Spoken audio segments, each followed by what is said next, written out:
Okay, so have you ever walked into a room and just felt the atmosphere? Like it's thick with something you can't quite name. Or maybe you come home after a really long, draining day feeling totally zapped, like you just need to, clear the air in your own space. It happens, right? Because we're all swimming in this constant flow of energy, our own, other people's, and yeah, even the vibes of the places we're in. And just like we clean our homes, dust and vacuum and clean ourselves, shower and all that, many traditions say it's just as important to cleanse our energy. It really helps maintain balance, harmony, clarity, peace, all that good stuff. So today, we're doing a deep dive into this fascinating world of energy cleansing rituals. It's ancient, but also, surprisingly practical. Our mission: to unpack some of the most popular tools out there for clearing out what people call stagnant or heavy energy. Think of it like energetic dust bunnies, maybe. We're going to look at how these rituals invite in light, alignment, a fresh start. We'll cover sage, Palo Santo, even sound, and how you might thoughtfully use them yourself. Yeah, and what's truly fascinating here is how universal this idea is. Yeah. It pops up across so many cultures, over centuries. At its heart, it's really about intentionally shifting vibrations. Simple as that. When we clear out those unwanted influences, those heavier frequencies, we're literally making energetic room for more positive states to come in. These aren't just, old, quaint practices. They're incredibly relevant today for well-being, tapping into these core ideas of resonance and intention that still really impact us. Right, intention, that keeps coming up. So, okay, when we talk about hitting that energetic reset button, where do people usually start? I bet a lot of you listening are thinking, sage. Absolutely. Sage is very often the first stop for many people. And there's a good reason for that. It's a really potent purifier. Yeah, and usually we mean a white sage, right? It's got such deep roots. It's been a cornerstone in Native American and other indigenous traditions for spiritual purification, healing, even protection. It really has this reputation as one of the most powerful tools for clearing out that heavy, stuck energy, like an energetic, deep clean almost. Getting rid of those old imprints. Exactly. Those leftover emotional echoes. So walk us through the practical side. If someone wants to try sage, how do they, do it? Okay, so typically you start with the sage bundle. You light the very tip until it catches a little flame. Then you gently blow it out so it's not burning, it's smoldering, releasing that smoke. And then you just let that smoke drift.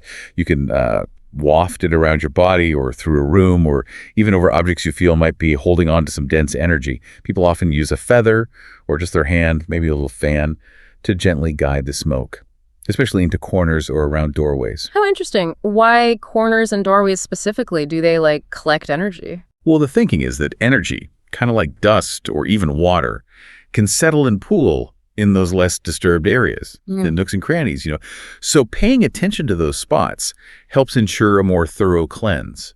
And crucially, like you mentioned earlier, holding a clear intention while you do it. That's key. Something simple, like I release all negativity and invite peace and light. That focused intention really amplifies the sage's effect. That makes total sense. And, something else fascinating our sources mention beyond the spiritual aspect. Apparently, some of the chemical compounds released when sage burns, like thujone, they might actually have calming properties. So it's almost like a natural reset for the nervous system, too. The clearing isn't purely energetic. It might have the subtle physical side. Precisely. It shows how integrated these practices are. They work on multiple levels. And building on that, when we think about using sage, it's really wise to think about where it comes from.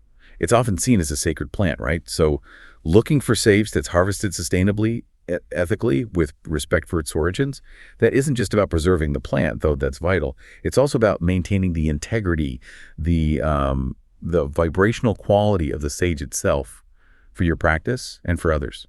That ethical piece really adds another layer, doesn't it? Makes it more than just lighting a stick. It's about respect.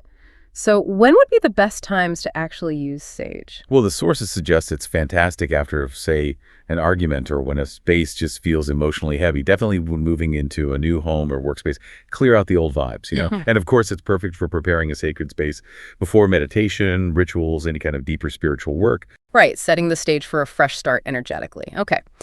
Now, for something a bit different, but equally beautiful, here's where it gets really interesting for me. Palo Santo. It often gets talked about alongside sage, but the vibe is quite distinct, isn't it? Oh, it truly is. Sage is the powerful clearer, but Palo Santo, it brings something else to the table, a beautiful complement. Palo Santo means holy wood, right, from South America. And like sage, yeah, used for centuries in spiritual practices. But its special thing is, unlike sage, which is mostly about purifying, Palo Santo seems to bring in this sweet, uplifting energy while also doing some clearing. It's like a 2-for-1 deal. Clearing and inviting. What's your take on that? I think that's a great way to put it. The nuance is key. Sage is like the energetic broom, really sweeping out what's not needed. Palo Santo. It's more like opening the window, letting fresh air and sunshine in. It clears, yes, but it simultaneously illuminates and uplifts. It doesn't just neutralize. It actively infuses the space with positivity. You even smell it, right? Yeah. That sweet, woody, almost citrusy scent is so different from sage's earthiness. Oh, totally. It's a very comforting, distinct smell. Mm-hmm. So how do you use this holy wood then? Similar process. Pretty similar to start. You light a stick of Palo Santo until it catches a flame, then, gently blow it out like the sage. Let it smolder. It releases that really characteristic fragrant smoke. Then you can waft that beautiful smoke around yourself, through your home, maybe over your crystals or other spiritual tools. Infuse them with that vibration. But the intention here shifts slightly. You're not just clearing. You might focus more on actively inviting positivity, creativity, joy into that cleansed space. It feels more like an active invitation. Mm-hmm. And again, just like with sage, it's sacredness means sourcing is really important. Traditionally, the most potent Palo Santo comes from trees that have naturally fallen and aged for years on the forest floor. That allows the wood to develop its full aromatic and energetic potential. So sustainable sourcing, making sure trees aren't cut down just for the wood, is crucial. It honors that natural cycle and protects the resource. It's about that deep connection to nature, Respecting that preserves the power of the tool itself. That mindfulness around sourcing really does deepen the whole practice, connects you right back to the earth. Now, this brings up a practical point. What about people who can't use smoke? Maybe allergies or apartment rules, small kids, or they just don't like smoke. Well, luckily, our third method is a fantastic alternative or even a great addition. Let's talk about sound. Yes, sound. Incredibly powerful, and maybe a bit overlooked sometimes in this context. I think so too. Sound cleansing works through vibration. Simple physics, really. Everything has a vibration, right? And dense, stagnant energy can literally be shifted, broken up, using resonance. Think of a specific sound frequency kind of shaking up the energetic dust in a room, or even in your own energy field. You can use all sorts of things. Bells, those beautiful Tibetan singing bowls, chimes, tuning forks, even just clapping your hands vigorously can work.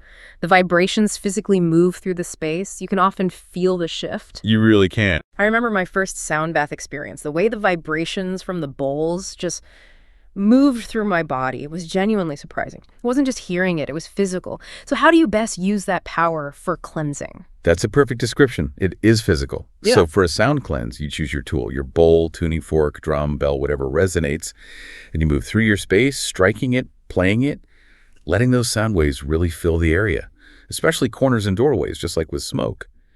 The intention.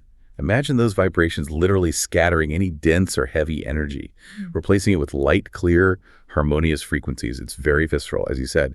And, one of the really exciting things from the sources is that it's not just about the vibe. Some sound therapy research actually shows specific frequencies can affect our brainwaves. They can help shift us from a stressed out beta state towards more meditative alpha or theta states.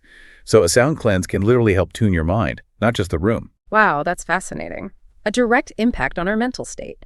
And sound is so versatile. Perfect if you can't use smoke, like in an apartment, maybe even a quick cleanse in a public space if you're subtle about it. Plus, it's wonderful for deepening meditation, for balancing chakras, those energy centers in the body, or just for daily energetic upkeep, keeping your vibration clear and high. And this really brings up an important point about personal resonance, right? How it enhances any cleansing practice.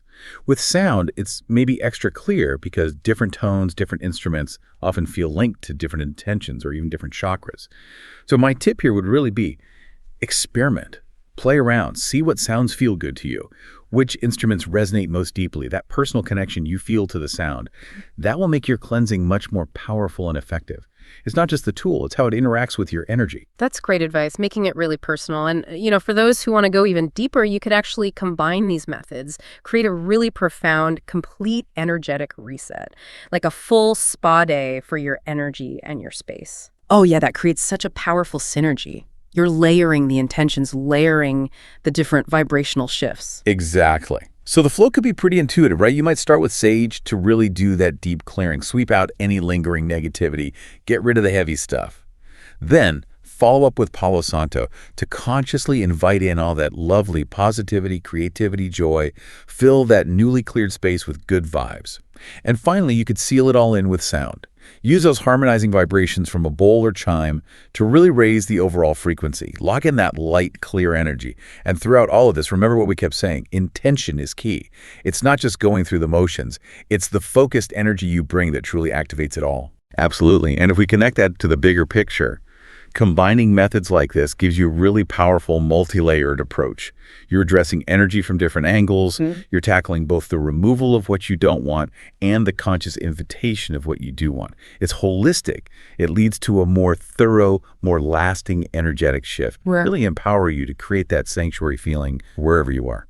So wrapping this up, what really stands out for you from this whole deep dive? For me, I think it's just how accessible these practices can be, but also how much deeper they get when you understand the nuances, the origins, the ethics, the intentions, whether you're drawn to sage or Palo Santo or sound. Each one offers this unique way to support your own well-being, your spiritual growth, and just bring more harmony into your life and your space. It really is powerful self-care. And maybe a final thought to leave everyone with. Think about how often you clean your house, right? Your physical space. Maybe think about energy cleansing with that same kind of regularity. The sources really encourage doing it regularly, especially after stressful times or before important events or rituals, or honestly, just anytime you feel a bit weighed down, a bit off. Because by intentionally, consistently keeping your energy clear, you don't just feel better right then. You genuinely open the door to more clarity, more balance, and deeper spiritual alignment in the long run. Just imagine what possibilities that could unlock for you day to day.